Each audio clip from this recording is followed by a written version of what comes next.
Hi there, welcome to the Brown Lounge. I'm Holly Brown, and I've been thinking a lot lately about what I'm going to take to my next tailgate party. It's football season, and we've got a lot of football fans in this house. We've got a University of Michigan fan, UCLA fans, Spartan fans, you name it.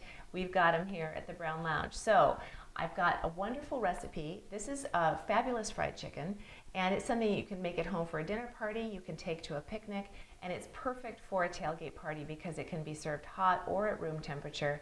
And the other thing about this recipe that I just love is it's skinless and boneless. So it's easy to eat, you don't need a fork and a knife, it's not messy, and it's actually slightly healthier just because you don't have the skin on it. Stick around, I'm going to show you how easy it is to fry and how wonderful it is to make fabulous fried chicken at home. So what I have here is some all-purpose flour. The seasonings are salt, pepper, and frankly, any kind of seasoning that you like. You can use dried or fresh seasoning. I like to use Italian seasonings if I just want to do something quick. If I've got some fresh herbs from the garden, I can just chop those up and put them in. I also like to use herb de Provence, so that's another option if you like that and if you have that around. So any combination that you like really is great. And then I also use a little garlic powder. I'm going to put some fresh rosemary actually right into the frying oil before I fry the chicken. So that infuses a nice rosemary flavor into the chicken as well. So the other trick, the key to success in this recipe is to take your boneless, skinless chicken and put it into a Ziploc bag full of buttermilk. Now, you can do this for an hour ahead, you can do it for 24 hours ahead. The longer you keep it in the buttermilk, the tenderer that meat will be because the acidity of the buttermilk essentially acts like a tenderizer for the meat. So what we're going to do is we're going to take all of this wonderful chicken. These are boneless, skinless chicken breasts. I've cut them in half, and what we're going to do is we're going to combine the spices, the salt and pepper into the flour, and then we'll dredge that chicken into the flour and then put it right into the fryer.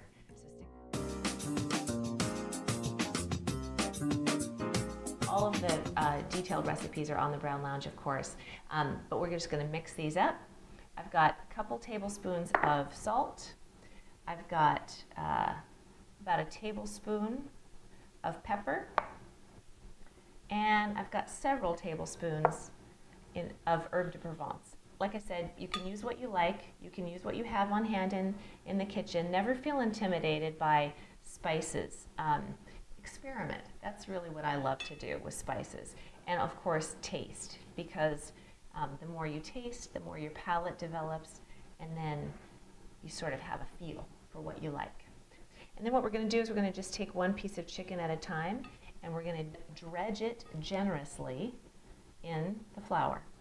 So we'll keep doing that to each piece of chicken, and then one by one we'll add them to the hot oil. So as you can see, my oil is getting up to temperature. I have it on medium-high, and you can see it's starting to sizzle. One of the nice things actually about having the rosemary in there is that once the rosemary itself starts to sizzle and you can hear it and almost see it, you know that your oil's just about there. So we're going to wait for it to sizzle a little bit, and then we're going to throw a little flour in there, and then we're going to start putting the chicken in.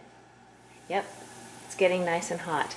So what we're going to do is we're going to take the rosemary out, and one by one we're going to drop the chicken in very gently. So you can see it start to sizzle like that. And as you'll imagine, the moment that you put the chicken in, the chicken is going to take the temperature down in the oil. So you do want to manage your temperature carefully, just by watching it and increasing it or reducing it as needed. Now I've got about 5 pieces of chicken in here. That's all you want because you don't want them too close. And now what we're going to do is we're going to cook them until golden brown, just golden brown. At this point, we're not worried about whether they're cooked through. We just want to get the outer sides golden brown. Now when we see it starts to turn golden brown, like this one is, we're just going to give it one turn. See that one starting to get golden brown on the side? So we're going to give it one turn.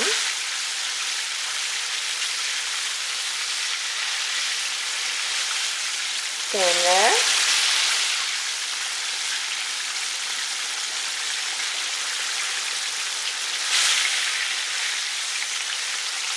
And there. Just cook it for another minute or so. We're going to take it out of the hot oil and we're going to set it aside while we fry the rest of our chicken. And then once all of the chicken is fried and almost seared on the outside, we're going to pour away the oil and we're going to put the chicken back into the pan and cook it over the stove for about a half an hour.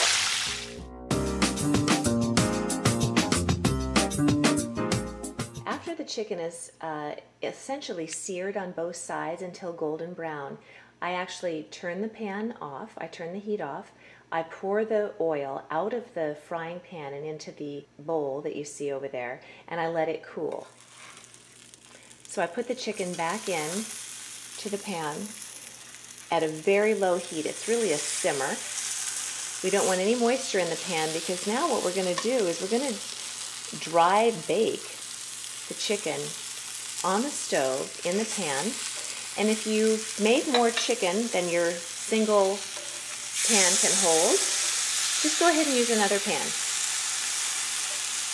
So you can use one pan just for all of the frying, and then you can use another pan for the final cooking process. And what we'll do here is, as I said, keep this on a very low heat, about a simmer, and then we're going to put a lid over it. Now we're going to keep the lid ajar, and that's super important.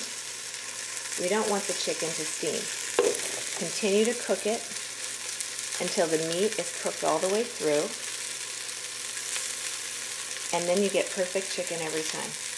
There it is. Fabulous fried chicken as promised.